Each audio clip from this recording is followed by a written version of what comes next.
Boycott Chinese product, ये जज्बा आज हम सभी देशवासियों के दिलों में जाग चुका है और ये सुन के बहुत अच्छा भी लगता है। इसीलिए इस टॉपिक पे मैं कुछ इन्फॉर्मेशन लाई हूँ जो इस जज्बे को प्रॉपर डायरेक्शन देगा, ताकि हम इस प्रोसेस को प्रॉपर वे में फॉलो करें और ये देखें कि कहीं गलती से या अनजाने में हम अपने ही देश का नुकसान न कर बैठे। तो चले स्टार्ट करते हैं। चाइनीज प्रोडक्ट को बैन करने की वजह आज से ही नहीं बल्कि कई सालों से है। जब हमारे पीएम श्री नरेंद्र मोदी जी ने जम्मू कश्मीर में आर्टिकल 370 लागू किया था, तो उसे हटाने की कोशिश में पाकिस्तान का सबसे बड़ा सपोर्ट चाइना रहा है। यूएन में परमानेंट मेंबर बनने की कोशिश में इंडिया के सामने जो दीवार बनकर खड़ा है वो चाइना ही है। जहाँ पे यूएस, यूके, फ्रांस, रशिया जैसे कंट्री हमारे सपोर्ट में है, वहाँ पे चाइना हमेशा से ही हमारे अपोज में रहा है।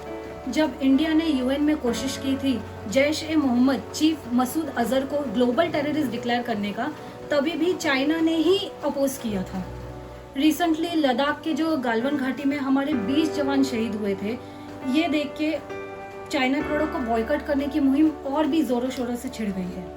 अब कितना सेफ है चाइनीज ऐप यूज करना? रिसेंटली फोर्ब्स के जो आर्टिकल में पब्लिश हुआ है, उसके मुताबिक चाइना अपने एप्स द्वारा हम पे स्पाई करता है। अगर आप गूगल पे प्राइवेट मोड यानी इनकॉग्निटो मोड पे भी कुछ सर्च करते हो तो उसका पता भी चाइना को पड़ जाता है। तो अब सवाल ये आता है कि अगर कोई कंट्री, नॉट ओनली चाइना, कोई भी कंट्री हम पे स्पाई कर रहा है, हमारा डेटा चुरा रहा है, तो क्या हमें उनका ऐप यूज करना चाहिए?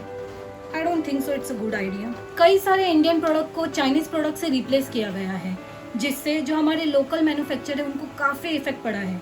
मतलब सीधे सीधे उनके आमदनी पे इफेक्ट गिरा है। हमारे डिपेंडेंसी ऑन चाइना प्रोडक्ट्स का तो क्या कहे, चारों ओर जहां देखो हमारा चाइनीज प्रोडक्ट ही बिक रहा है। हमारे इलेक्ट्रॉनिक सामान से लेके इंडस्ट्रियल मटेरियल तक, केमिकल से लेके फर्टिलाइजर तक, हमारे फुटवेयर से लेके खाने पीने तक में चाइना घुसा हुआ है। इवन जो हमारे इंडियन प्रोडक्ट्स है उसमें भी मटेरियल देखो तो चाइना का मटेरियल आ जाता है, या तो फिर वो चाइना के मशीनरी से बनाया हुआ था। बाकी देशों के मुकाबले इंडिया का इम्पोर्ट चाइना से $70 बिलियन का है, जबकि एक्सपोर्ट सिर्फ $17 बिलियन का है। सच अ ह्यूज डिफरेंस। चाइना जितना export all over the world करता है, उतना एक्सपोर्ट वो इंडिया को सिर्फ 2 या 4% ही करता है। तो अगर इंडिया गवर्नमेंट चाइना ट्रेड को बैन करता है तो चाइना का कितना नुकसान होगा? कुछ भी नहीं, उल्टा इंडिया का ही नुकसान होगा।